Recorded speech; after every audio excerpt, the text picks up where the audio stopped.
Assalamu alaikum warahmatullahi wabarakatuh. Welcome to online class of physics. This is lecture number 24 related to chapter number 4, motion and force. The topic which we are going to cover today is about friction, and along with that we will cover the derivation related to friction.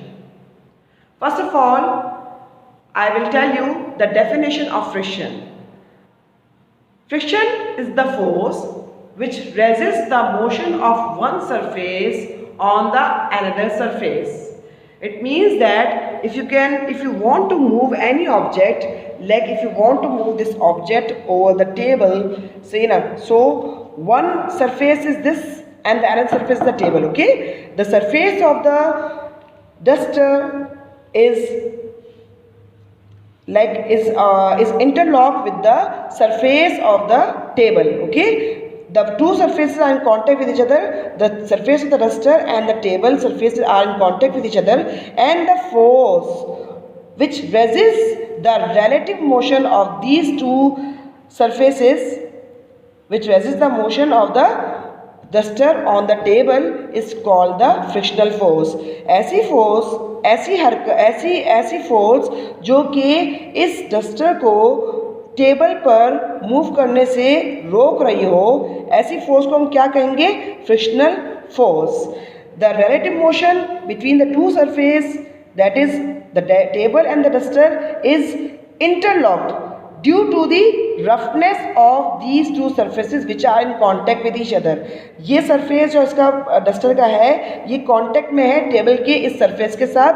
तो जो interlockings हैं, मतलब कि आपको बज़ाहिर तो ये table smooth दिख रही होगी, बज़ाहिर तो आपको डस्टर का सरफेस स्मूथ दिख रहा होगा, but when we see with the help of microscope, जब हम माइक्रोस्कोप की मदद से देखेंगे, so you will find out, आप क्या देखेंगे? आप इसके अंदर इंटरलॉकिंग्स देखेंगे. माइक्रोस्कोप की मदद से ज़्यादा अच्छी तरह से समझ में आएगा. इंटरलॉकिंग्स के अप्स एंड डाउन्स देखेंगे, और अप्स एंड डाउन्स का जो आपस में इंटरलॉकिंग होती है, मतलब कि यहाँ के अप्स एंड डाउन्स और या डिप्रेशंस और एलिवेशंस और डस्टर के डिप्रेशन और एलिवेशंस, ये क्या करेंगे? ये आपस में क्या होते हैं? एक जैम पैक हो रहे होते हैं, इंटरलॉक हो रहे होते हैं, जिसकी वजह से क्या होता है? जिसकी वजह से क्या होती है? रेजिस्टेंस पैदा हो रही होती है. किसमें? मूवमेंट में. तो ऐसी मूवमेंट के, ऐसी रेजिस्टेंस जो कि हरकत को रोके, ऐसी फोर्स को हम क्या कहेंगे? ऐसी फोर्स को हम कहेंगे फ्रिक्शन. सही है? In other words, we can say the friction is the force that produces resistance against relative motion between two surfaces which are in contact with each other. Okay, that force is called frictional force. And I have already told you that what causes friction between two surfaces. दो surfaces दरमियान क्या ऐसी चीज़ है जो friction को produce कर रही है? वो है ups and downs of the two surfaces, या you can say depressions and elevations of the two surfaces which are in contact with one another. जब इनके आपस में इंटरलॉकिंग होती है, किसकी? अप्स एंड डाउन्स की, और डिप्रेशंस और एलिवेशंस की इंटरलॉकिंग होती है.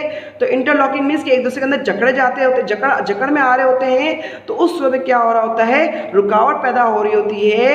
एक बॉडी की दूसरी बॉडी पर हरकत पे रुकावट आती है, और इसी रुकावट को हम कहते हैं, इसी रेजिस्टेंस फोर्स को हम कहते हैं frictional force. Okay, this is the force. Friction is the force. Now there are different states of friction. एक बॉडी जब अभी हरकत अभी उसने शुरू नहीं की है, और इससे पहले की जो उसके दरमियान जो फ्रिक्शन होगी, वो क्या कहलाएगी? Static friction. जैसे आप देख सकते हैं, ये बॉडी अभी रेस्ट पोजीशन पे है, ठीक है ना? अब रेस्ट पोजीशन पे है, और इसको अभी इसके दरमियान अभी मूव कर रहे हैं, तब भी प्रेशर लगा रहे हैं मूव करने के लिए, मगर तब भी वो मूव नहीं कर रही है. तो क्या होगी? वो कहलाएगी स्टैटिक फ्रिक्शन. मीन्स के बॉडी रेस्ट पोजीशन पे ही है और हरकत नहीं कर पा रही है, जबकि फोर्स लगाई जा रही है कि ये ऑब्जेक्ट, ये डस्टर जो है इस टेबल पे मूव कर जाए. मैं फोर्स लगा रही हूँ, मगर इसके बावजूद भी हरकत नहीं हो रही है. ऐसे मौके पे जो फ्रिक्शनल फोर्स एग्जिस्ट कर रही है, वो क्या कहलाएगी? Static friction. फिर हमारे पास दूसरा जो है, दूसरी जो स्टेट होगी वो होगी काइनेटिक फ्रिक्शन। काइनेटिक फ्रिक्शन वो फ्रिक्शन है जो मोशन हो रहा हो, मतलब कि एक ऑब्जेक्ट दूसरे ऑब्जेक्ट पे मूव कर रहा हो, और ऐसी फ्रिक्शन को हम क्या कहेंगे, ऐसी फ्रिक्शन को हम काइनेटिक फ्रिक्शन कहेंगे। जैसे कि मिसाल के तौर पे अब मैं बॉडी को मूव कर रही हूँ और मैं ज़रा ज़्यादा प्रेशर लगाऊंगी, ये देखें, तो अब क्या हुआ, अब जो फ्रिक्शन एग्जिस्ट हो रही है वो क्या कहलाएगी, वो कहलाएगी काइनेटिक फ्रिक्शन। सही है ना, वो फ्रिक्शन क्या कहलाएगी, काइनेटिक फ्रिक्शन कहलाएगी। अब बात करते हैं हम स्लाइडिंग फ्रिक्शन की। स्लाइडिंग फ्रिक्शन क्या होती है, friction during the motion of the block. मतलब कि आप ये देख सकते हैं डस्टर को, डस्टर एक ब्लॉक की तरह ही दिख रहा है आपको, एक रेक्टेंगुलर ऑब्जेक्ट दिख रहा है आपको। तो रेक्टेंगुलर ऑब्जेक्ट जो है वो क्या कर रहा है, उसकी पूरी की पूरी सरफेस जो है वो इन कॉन्टैक्ट है, किससे, वो इन कॉन्टैक्ट है टेबल से। आप देख सकते हैं, आप ये जो हमारे पास जो पूरा सरफेस है डस्टर का, वो पूरा का पूरा कांटेक्ट में है किससे, टेबल के सरफेस से, ठीक है ना। ये नहीं कि कोई एक पॉइंट टच में नहीं है, बल्कि पूरा का पूरा पॉइंट जो है वो क्या है, टच में है आपका टेबल से। मतलब कि तमाम के तमाम इसके जो पॉइंट्स हैं वो टेबल से इन टच हैं। तो ऐसी सूरत में क्या होगा, ऐसी सूरत में जो हमारे पास फ्रिक्शन जो होगी वो क्या कहलाएगी, स्लाइडिंग फ्रिक्शन। ऐसी सूरत में जो हमारे पास फ्रिक्शन होगी वो क्या कहलाएगी, स्लाइडिंग फ्रिक्शन। अच्छा, अब हम बात करते हैं किसकी, रोलिंग फ्रिक्शन की। रोलिंग फ्रिक्शन क्या होती है, rolling friction is the friction which exists, means the force of resistance which exists when the body moves with the help of wheels और रोलर्स। जब बॉडी जो है वो व्हील्स या रोलर्स की मदद से मूव कर रही होगी तब कौन सी फ्रिक्शन एग्जिस्ट करती है, तब फ्रिक्शन एग्जिस्ट करती है रोलिंग फ्रिक्शन। आपने देखा होगा कभी जो है कभी इम्तियाज़ वगैरह जाने का हुआ हो आपका इत्तेफाक, तो वहाँ पे क्या होती है, वहाँ पे ट्रॉलीज होती हैं। ट्रॉलीज को मूव करना कदरे आसान होता है, why, because of the rollers और the wheels which are fixed underneath the trolleys. जो ट्रॉलीज के जो निचले हिस्से पे क्या होती है, व्हील्स लगे हुए होते हैं, रोलर्स लगे हुए होते हैं, जिससे क्या होता है आप भारी भरकम सामान ट्रॉली में डाल के भी जो है वो इजीली मूव कर पा रहे होते हैं। यही चीज़ आपने एयरपोर्ट पे भी देखा होगा, भारी भारी सूटकेसेस जो है उसको डायरेक्टली ड्रैग नहीं किया जा रहा होता, अगर उसके अंदर नीचे रोलर्स लगे हुए हैं, व्हील्स लगे हुए हैं, तो वो आसानी मूव कर पा रहे होते हैं, चाहे वो जितने भी भारी क्यों ना हो। सूटकेसेस जितने भी भारी हों उनके नीचे रोलर्स लगे हुए होते हैं, व्हील्स लगे हुए होते हैं, तो वो आसानी मूव करते हैं। अगर यही रोलर्स और व्हील्स ना लगे हुए हों तो फिर काफ़ी दिक्कत का सामना होता है। उस सूरत में क्या होता है कि सूटकेस का तमाम निचला हिस्सा जो है वो ज़मीन से पूरा का पूरा क्या होता है, इस डस्टर की तरह क्या होता है, कांटेक्ट में होता है।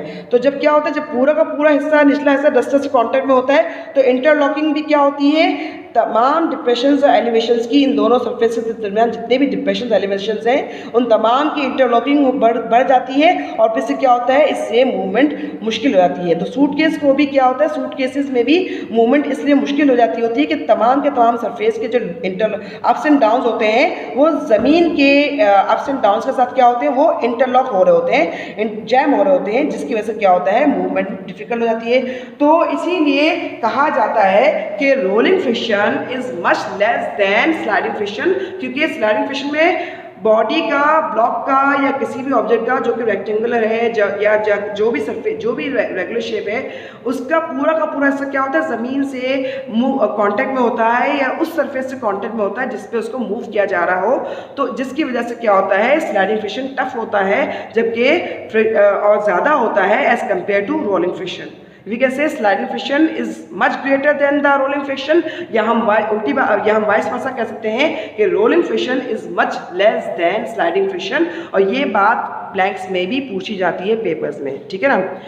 अब बात करते हैं हम लिमिटिंग फ्रिक्शन की। लिमिटिंग फ्रिक्शन क्या होते हैं, the maximum force of friction which just stop the body from sliding और moving is called the limiting friction, ठीक है ना। ऐसी फ्रिक्शन जो कि क्या हो, जैसे कि कोई बॉडी हरकत अभी स्टार्ट नहीं हुई है, क्यों नहीं हुई है, क्योंकि उसमें मैक्सिमम फोर्स ऑफ फ्रिक्शन लग रही है। जैसे ही बॉडी स्टार्ट करना शुरू हो जाएगी, मूव करना स्टार्ट कर देगी अपना मोशन, तो क्या हो जाएगा, तब उस वक्त में काइनेटिक फ्रिक्शन हो जाएगा, ठीक है ना।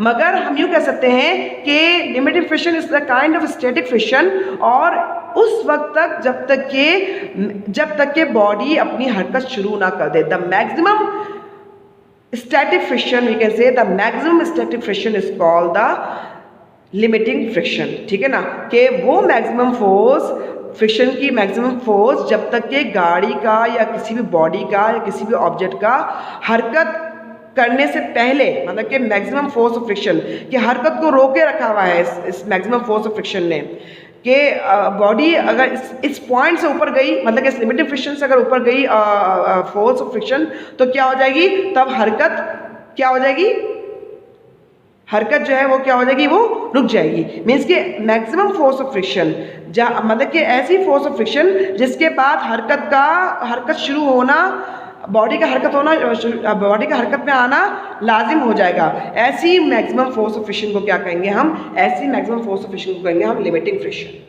सही है। तो हमने आपको बताया फ्रिक्शन और इसकी स्टेट्स के बारे में बता दिया कि स्टैटिक फ्रिक्शन क्या होती है, काइनेटिक फ्रिक्शन क्या होती है, स्लाइडिंग फ्रिक्शन, रोलिंग फ्रिक्शन और लिमिटिंग फ्रिक्शन। लिमिटिंग फ्रिक्शन को मैं दोबारा आपको बता दूं कि लिमिटिंग फ्रिक्शन वो फोर्स ऑफ फ्रिक्शन है, वो maximum force of static friction है कि जिसके बाद बॉडी ने हरकत करना शुरू कर देना है। इसके बाद बॉडी रुकेगी, मतलब कि स्टैटिक कंडीशन में नहीं रहेगी, स्टैटिक फ्रिक्शन की कंडीशन में नहीं रहेगी, बल्कि क्या हो जाएगी, काइनेटिक फ्रिक्शन की कंडीशन में चले जाएगी।